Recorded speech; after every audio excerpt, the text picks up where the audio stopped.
বর্তমান বিটিআরসি এর পলিসি অনুযায়ী আগামী 16 ডিসেম্বর 2025 হতে সকল আনঅফিশিয়াল ফোন বন্ধ হয়ে যাচ্ছে। এই মর্মে একটি ডেডলাইন দিয়ে দিয়েছে। এই বুঝে যদি হয় তাহলে আনঅফিশিয়াল ফোন ব্যবহারে আগামী দিনে কী হাল হবে। অফিসিয়াল ফোন বুঝি না আর আনঅফিশিয়াল ফোন বুঝি না। বাপদাদার আমলে মোবাইল ফোন সেই 2002 সাল থেকে ব্যবহার করছি, এখন নির্বিচ্ছিন্ন ব্যবহার করছি।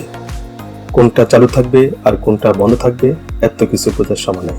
হ্যাঁ, এটি আমার কথা না, এটি মোবাইল ব্যবহারকারী সকল ইউজারদের কথা। আসলে কি বন্ধ হতে যাচ্ছে বিটিআরসি এর রেজিস্ট্রেশন বহির্ভূত সকল মোবাইল ফোন বন্ধ হচ্ছে না।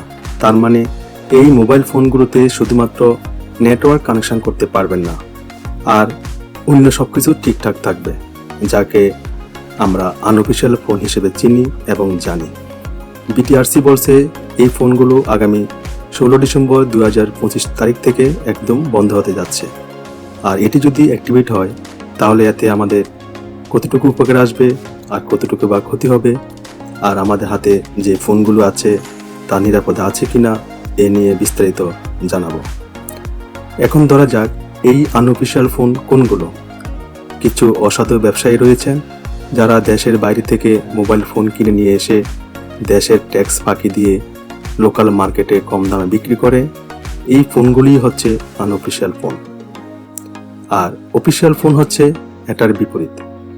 মানে যারা বিভিন্ন ব্র্যান্ডের মোবাইল ফোন দেশের বাইরে থেকে ক্রয় করে সরকারের ট্যাক্স ভ্যাট দিয়ে লিগ্যাল ওয়েতে বাজারে বিক্রি করে, এই ফোনগুলোই হচ্ছে অফিশিয়াল ফোন। এই ফোনগুলোর দাম তুলনামূলকভাবে একটু বেশি থাকে, কারণ এতে ট্যাক্স ভ্যাট এর জন্য বাড়তি টাকা গুনতে হয়েছে বলে। এখন আসা যাক, তাহলে আমাদের ফোনগুলো কি বন্ধ হয়ে যাবে?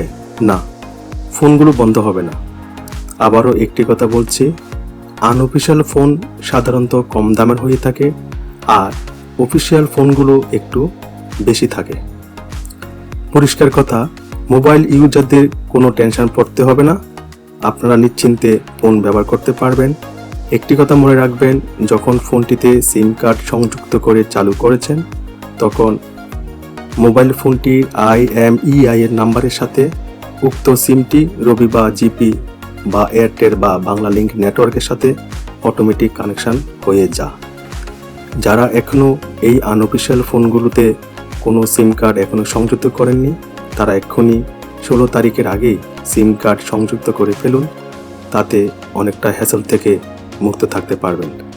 মূল ব্যাপারটি হচ্ছে আগামী 16 ডিসেম্বর তারিখের পর থেকে যারা অবৈধভাবে দেশের বাজারে মোবাইল ফোন নিয়ে আসবে বা আপনার নিকটাত্মীয় বিদেশ থেকে লাগেজ ভরে ট্যাক্স না দিয়ে আপনার জন্য পছন্দের একটি মোবাইল ফোন গিফট করেছে, কেবলমাত্র এসব ফোনগুলোতে বিটিআরসি এর রেজিস্ট্রেশন ছাড়া ব্যবহার করতে পারবেন না। এইসব ফোনগুলোতে সিম সংযুক্ত করলে 1 মাসের সময় তারা দিয়ে দিবে শুধুমাত্র চালানোর জন্য।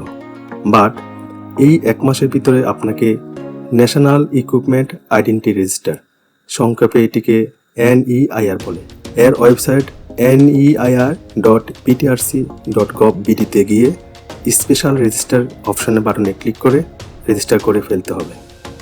এই জন্য লাগবে মোবাইল কেনার বাইং স্লিপ, ট্যাক্স রসিদ আর দেশে প্রবেশ করার ইমিগ্রেশন স্লিপের স্ট্যাটির ফটোকপি আর পাসপোর্টের গুরুত্বপূর্ণ ইনফরমেশন পেজের ফটোকপি। ওয়েবসাইটে গিয়ে রেজিস্ট্রেশন করতে না পারলে নিকটস্থ মোবাইল নেটওয়ার্ক কোম্পানির সার্ভিস পয়েন্টগুলোতে গেলে রেজিস্ট্রেশন করে নিতে পারবেন। এবার আসা যাক বিটিআরসি এর এই সিস্টেম বাস্তবায়িত হলে আমাদের কতটুকু উপকারে আসবে আর কতটুকু বা অসুবিধা হবে। অসুবিধার দিক বললে, যখন ফোনটির মালিকানা চেঞ্জ করব তখন এই সিম কার্ডটি আমার NID কার্ডের থেকে রেজিস্টার করতে হবে, আর যিনি মালিকানা হবেন তিনি আবার এই সিমটা তার NID কার্ডের সাথে সংযুক্ত করতে হবে, যা একটু আমার কাছে সময় সাপেক্ষ মনে হচ্ছে। দ্বিতীয়ত হলো, যখন তখন আর ফ্ল্যাগশিপ ফোন ব্যবহার করা যাবে না, কারণ তখন এইসব ফোনগুলো দাম পড়ে যাবে অনেক বেশি। তৃতীয়ত, নতুন কোনো ফোন লঞ্চ হলে আমাদের দেশে ব্যবহার করা খুব দুঃসাধ্য হয়ে উঠবে, কারণ যখন ব্যাট ট্যাক্স অ্যাড হবে তখন আইফোনগুলোর দাম স্টোরেজ ভেরিয়েন্ট বুঝে 1.5 থেকে 2 লাখ টাকার উপরে দাঁড়াবে, যার ফলে নিত্য নতুন টেকনোলজি ব্যবহার থেকে দূরে থাকতে হবে। এবার উপকারের দিক বললে, প্রথমত মোবাইল ফোনটিকে সহজে সিম ছাড়াও ট্র্যাক করা যাবে। হারিয়ে গেলেও তা থেকে সিম কার্ড নষ্ট করে ফেললেও এই ফোনটিকে IMEI নাম্বার দিয়ে আইনশৃঙ্খলা বাহিনী ট্র্যাক করতে সহজতর হবে। এই আনঅফিসিয়াল ফোনগুলো বৈধতা করতে গেলে তখন সরকারকে নির্দিষ্ট পরিমাণ রাজস্ব আয় বা ট্যাক্স দিয়েই বাজারজাত করতে হবে, তাতে সরকারের অনেক লাভবান হবে। এবার আসি, আমাদের হাতে যে মোবাইল ফোনগুলো আছে তা কতটুকু নিরাপদ।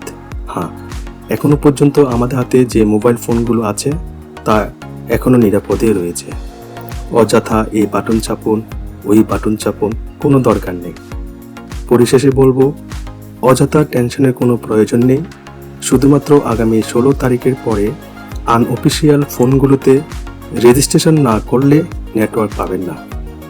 একান্ত যদি মনে করেন বর্তমানে আমার ফোনটি BTRC এর নিবন্ধিত কিনা তা চেক করতে মোবাইল বাটন থেকে *#06# টাইপ করলে আপনার মোবাইলটির 15 ডিজিটের IMEI নাম্বার চলে আসবে। তারপর *16161# এই নম্বরে কল করে 15 ডিজিটের IMEI নাম্বারটি দিয়ে সেন্ড করলে ফিরতি মেসেজে চলে আসবে আপনার ফোনটি নিবন্ধিত আছে কিনা। ভিডিওটি ভালো লাগলে লাইক, কমেন্ট ও শেয়ার করতে ভুলবেন না।